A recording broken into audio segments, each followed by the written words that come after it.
Semua umat Islam di dunia bersyukur atas nikmat dipertemukan lagi dengan Ramadan, bulan penuh ampunan, bulan mulia, sucikan hati.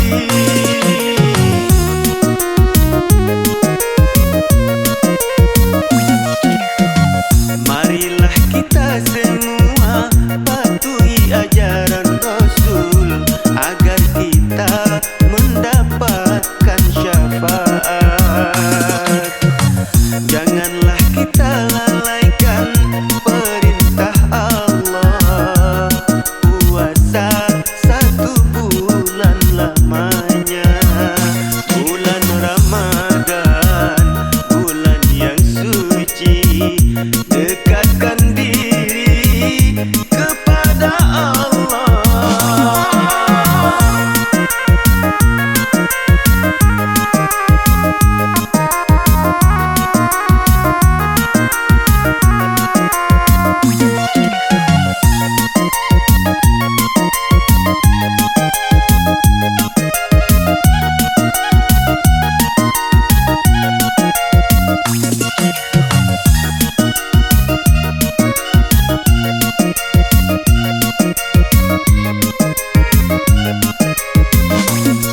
Marhaban ya Ramadan, marhaban ya Nurul Aini.